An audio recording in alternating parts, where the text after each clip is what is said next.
ఇవాళ నిజామాబాద్ లో కల్వకుంట్ల కవిత పర్యటించనున్నారు. పార్టీ ఏర్పాటుపై కీలక ప్రకటన చేయనున్న కవిత శ్రీరామనవమి వేడుకల్లో పాల్గొంటారు. మధ్యాహ్నం 3 గంటలకు కవిత మీడియా సమావేశం ఏర్పాటు చేస్తారు.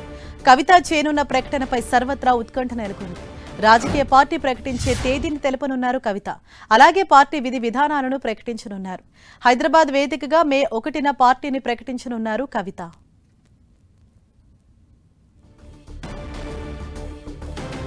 మరింత సమాచారం తెలుసుకుందాం. మా ప్రతినిధి కరుణాకర్ మనకు అందుబాటులో ఉన్నారు. కరుణాకర్, తెలంగాణలో మరో రాజకీయ పార్టీ పురుడు పోసుకోబోతుంది. తెలంగాణ జాగృతి అధ్యక్షురాలు మాజీ ఎమ్మెల్సీ కల్వకుంట్ల కవిత ఈరోజు తన రాజకీయ పార్టీకి సంబంధించిన కీలక అప్డేట్ను ఇవ్వబోతున్నారు. ఈరోజు నిజామాబాద్లో పర్యటిస్తున్న కవిత మరి కాసేపట్లో నిజామాబాద్లో శ్రీ సీతారాముల కళ్యాణ మహోత్సవంలో పాల్గొంటారు.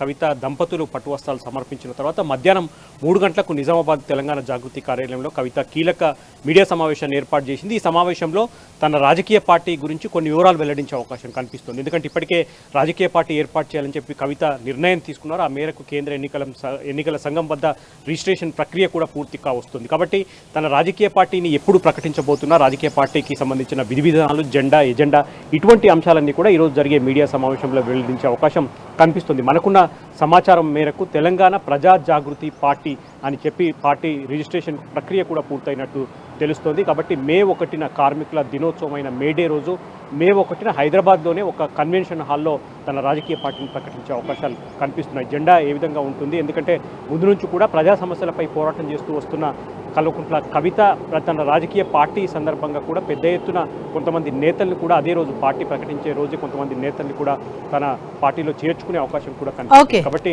మధ్యాహ్నం 3 గంటలకు జరిగే ప్రెస్ మీట్లో ఇటువంటి కీలక అంశాలను కవిత వెల్లడించే అవకాశం కనిపిస్తుంది. Thank you Karunakar.